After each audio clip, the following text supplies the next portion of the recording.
पँगॉंग वरून हॅनलेला. तर खूप वेळ झालाय, 1 तास होत आला. रस्ता बघा, आम्हीच आहेत फक्त, आमचीच गाडी आहे, कोणीच दिसत नाहीये. बाय बाय पँगॉंग लेक. आम्ही निघालो आता पुढे. काय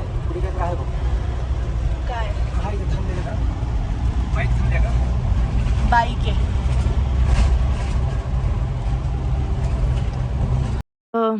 तरी रस्त्यात ऑन द वे चुशूलच्या गावच्या आधी हे पुगा व्हॅली लागते.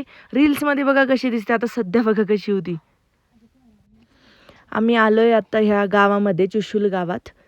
थोडा भाजीपाला पण घ्यायचा आहे आम्हाला. हे फ्लावर मिळाली, बाकी टमाटे आहेत 80 रुपये किलो.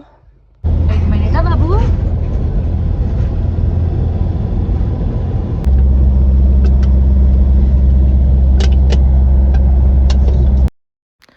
तर आम्ही आलो आता एका वॉर मेमोरियल रजांगला म्हणून इथे आहे.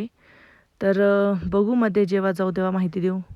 आणि आल्या आल्या लगेच माझा सकाळी स्वयंपाक करून झालेला होता, फक्त चपात्या राहिलेल्या होत्या. आता भूक लागली तरी 3 वाजले, तर आम्हाला ब्रेकफास्ट झाला होता. चायना इंडिया वॉर म्युझियम आहे इथं. सध्या जस्ट आम्ही थांबलोय या ठिकाणी पार्किंगमध्ये. वसुधा सध्या बनवते चपात्या आणि मी गरम गरम चपाती खातोय बटर लावून. चला, आम्ही ही बघा मस्त मेमोरियलची जी पार्किंग आहे, इथं सगळं सुनसान आहे, गाव पण नाही जवळ. आणि आता आम्ही चाललोय बघायला. आमचं आपलं लंच झाला, थोडा रेस्ट घेतला आम्ही. चल बाळा, रितू, शानू ते आहेत वरती जाताना. आणि वरती चढताना मस्त आपला इंडियाचा फ्लॅग दिसतो. जय हिंद. कसा थांब थांब थांब.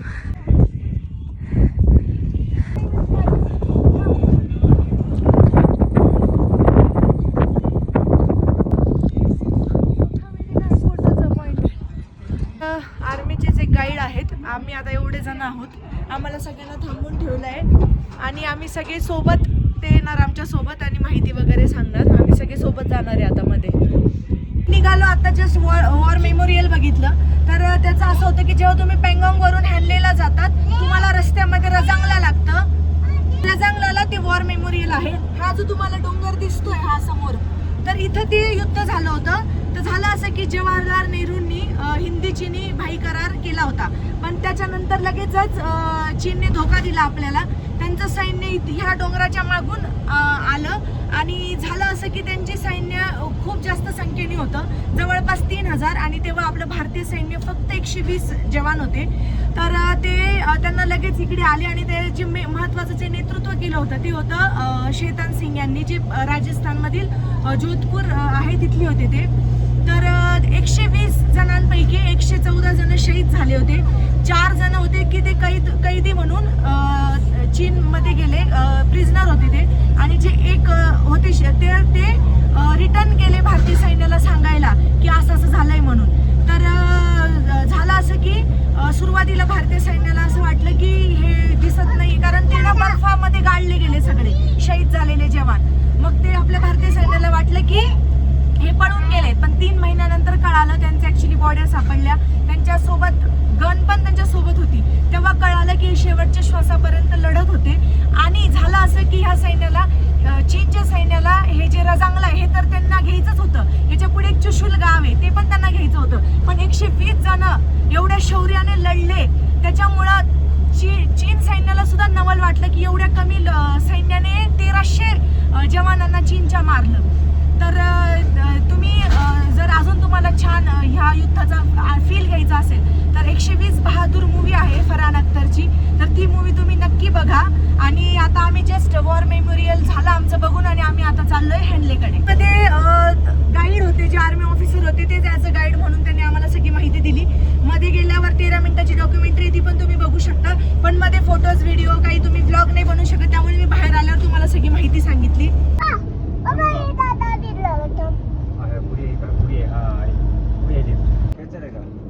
हेच होते मग तिथं. आता 7:30 वाजलेले आहेत आणि इथे पण एक चेक पॉइंट आहे. आता आम्ही पुढे गेलो तर हॅनले आणि मागे एक रस्ता जातो राईटला. तर तो आहे लेहकडे. आता इथून हॅनले आहे एक 50-60 किलोमीटर आणि आम्ही आजच रात्री पोहोचून जातो, कारण ऑलरेडी एवढी ट्रॅव्हलिंग केली आहे. तर आज रात्री पोहोचलो म्हणजे झोप झाली म्हणजे आम्ही पुन्हा उद्या फ्रेश राहू.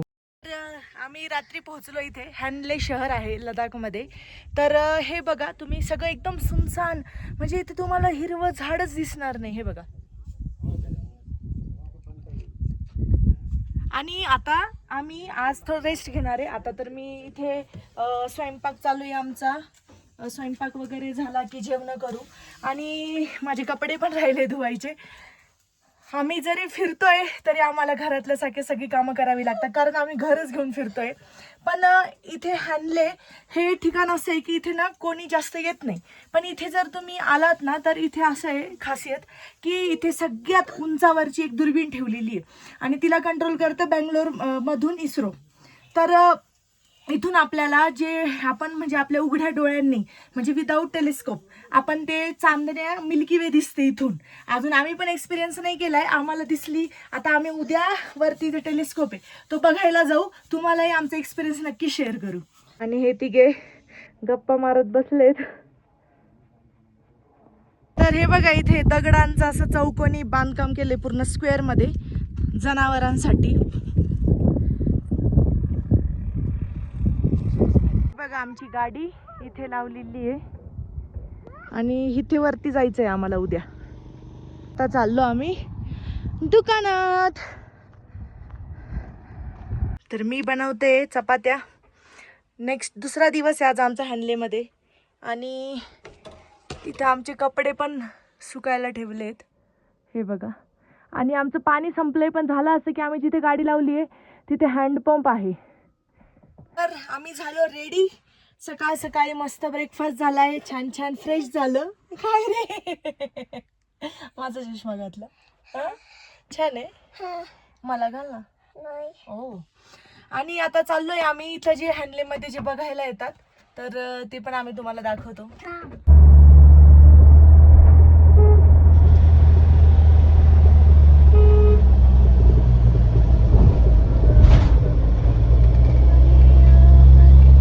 तर इथे आलोय आम्ही आता आणि हे वरती दिसतंय इथे चाललोय.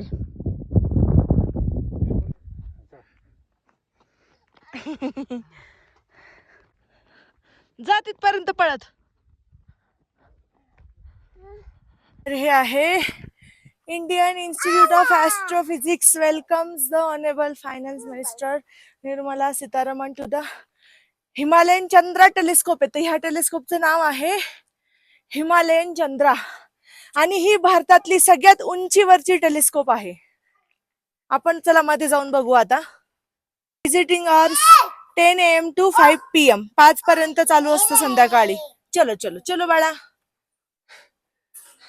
तर इथं लिहिलेलं आहे की हे सायंटिफिक पर्पजने हे बनवलेलं आहे आणि आपण फक्त काय करू शकतो, view the telescope facility during day time only. आपण फक्त दिवसा टेलिस्कोपची फॅसिलिटी घेऊ शकतो. आपण टेलिस्कोप म्हणून ते काहीतरी दाखवतात, आता बघू, आम्हाला पण माहित नाही. आपण असं चाललोय वरती आता. हे बघा नॉनस्टॉप पाणी पेत जाऊन सांगितलेलं आहे, डिहायड्रेट बॉडी होते. ओके. ऑक्सिजन लेवलमुळे काय काय काय काय नॉनस्टॉप पाणी प्यायचं. ते बघ. हा. ओके. पाण्याचा इंटेक कारण आम्हाला सध्या इतका दम लागतोय ना, थोडस जरी इतकं ऑक्सिजन कमी असल्यामुळे.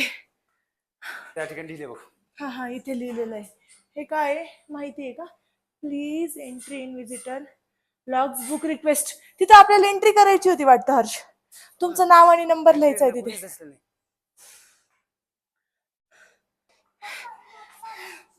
हो वाव. ही हाय असं वाटतंय कुठे आलोय आपण. स्पेस मध्ये का? हे ना कसं वाटतंय माहिती का, शूटिंगचा सेटअप, पिक्चरच्या शूटिंगचा सेटअप. हो ना. हे पूर्ण घुमतं. हा पूर्ण घुमतं मोठं. ओके. पोरचा भाग पूर्ण घुमतो. हा वरचं शटर आहे ते ओपन करतात. हा ज्या दिशेला घ्यायचं त्या दिशेला घेऊन हे दूरबीन बघायचं. ओके. क्योंकि इतने रिमोट लोकेशन पे हाई ऑल्टीट्यूड पे क्यों ये ऑब्जर्व किया, तो इसका कुछ रीजंस है, 4-5 रीजन है. एक तो इतने हाई ऑल्टीट्यूड पे अभी हम 4,500 मीटर अबव सी लेवल पे, तो उसमें क्या हो जाता है हमारा एटमॉस्फेयर जो ऑलमोस्ट 40% थिन हो जाता है. जितना एटमॉस्फेयर थिन होगा उतना हमारा. तर आता सरांनी जी माहिती दिली आपल्याला, तर त्याची जी खूप माहिती दिली त्याच्याबद्दल मी महत्त्वाची माहिती तुम्हाला सांगते. तर ही भारतातील सगळ्यात उंचीवरची ॲस्ट्रॉनॉमिक ऑब्झर्वेटरी आहे आणि इथं जी मध्ये एक मिरर असतो लावलेला, तर तो आहे 2 मीटरचा. म्हणजे ह्या मिररवरून कळतं की याची कॅपॅसिटी किती आहे. ह्याच्यावरून असं माहिती झालं की हे चंद्र वगैरे तर हे फार जवळचं झालं. हे आपल्या सोलर सिस्टीमच्या बाहेरचे जे प्लॅनेट्स आहे याचा सुद्धा स्टडी करतं. आणि हे जे ऑपरेट करतं हे आहे इंजिनियर्स. पण हा जो डेटा जो जमा होतो हा ऍक्च्युली स्टडी होतो बेंगलोरमधून, इस्रो. ते स्टडी करतात तिथले सायंटिस्ट. पण इथलं जे ऑपरेशन हे जे ऑपरेट करतात हे इंजिनियर्स करतात. आता दुसरी गोष्ट अशी की हॅनले हे ठिकाणच का निवडलं, त्याचं रिझन असं होतं की एक तर लाईट पोल्युशन, ही जी कन्सेप्ट लाईट पोल्युशन ही तर मला तर आजच माहित झाली. तर प्रकाशाचं पण प्रदूषण असतं आणि हॅनलेमध्ये ते जरा कमी आहे बाकी भारताच्या सिटीपेक्षा. आणि दुसरी गोष्ट म्हणजे की इथं जे हवामान आहे ते कोरडं आहे. तर मॉइश्चर जर नसेल तर हे टेलिस्कोप जे आपल्या सोलर सिस्टम मधले जे प्लॅनेट्स असतात ते ऍक्च्युअल व्यवस्थित बघू शकतात. त्यामुळे हे ठिकाण निवडलेलं आहे. आणि अजून तर त्या सरांनी सांगितल्याप्रमाणे इथे पण प्रदूषण सुरू झालंय. त्यामुळे आता हे टेलिस्कोप दुसरीकडे हलवणार आहे असं सांगितलंय त्यांनी. आता बघू इन फ्युचर काय होतं. तर हा जो डेटा जमा होतो हा फक्त रात्रीच्या टायमाला होतो, कारण रात्रीच प्रकाश बिलकुल नसतो त्यामुळे हे व्यवस्थित दिसतं. आणि इथे रात्री 11 नंतर एक रूल बनवलेला आहे की लाईट पूर्णपणे बंद करण्यात यावी, कारण तरच हे स्टडी आपण करू शकतो. आता याच्यामुळे फायदा असा आहे की एक लॉंग टर्म म्हणजे आपल्याला पूर्ण जे आपण वेगवेगळे मिशन पाठवतो इस्रो, DRDO, तर त्या मिशनसाठी हा स्टडी खूप महत्वाचा असतो. आणि अजून एक आहे, आता हे जे आहे हे पूर्ण 90 डिग्री असं कर्व होतं. आणि हा जो पूर्ण डोम आहे हा पूर्ण 360 मध्ये हा पूर्ण 360 फिरतो. आणि हे जे तुम्हाला दिसतंय इथे मोटर आहेत, हे मोटर काम करतं हा डोम पूर्ण 360 फिरवण्याचं. तर हा झाला मोठा टेलिस्कोप. इथे भरपूर छोटे छोटे अजून टेलिस्कोप आहे. हा सगळ्यांचा डेटा हा वेगवेगळे आपले जे रिसर्च सेंटर आहे तिथे सगळीकडे जातो. तर भारतामधली ही जी टेलिस्कोप ही 2 मीटरची म्हणजे सगळ्यात मोठी आहे. आता याच्यापेक्षा पण जास्त मोठी जी 13 पॉईंट समथिंग अशी मीटरची आहे, म्हणजे ती अजून खूप जास्त लांबचे प्लॅनेट्स पण बघू शकते. तर ते आता अजून बनवण्याचं काम चालू आहे. सध्या तर हेच आहे. चला, आपलं महत्वाची माहिती आवडली असेल तर आम्हाला सबस्क्राईब करा. आणि आम्ही आता हॅनले सोडतोय. आता जस्ट निघतोय लगेच आणि आम्ही चाललोय आता लेहच्या दिशेने. लेहच्या दिशेने जाताना मध्ये जे पण आता पुन्हा पॉईंट्स येतील, भरपूर हॉट स्प्रिंग आहे, अजून 1-2 आहेत पॉईंट्स, तुम्हालाही दाखवू आम्ही. सो हा व्हिडिओ आवडला असेल तर नक्की लाईक करा, सबस्क्राईब करा. थँक्यू.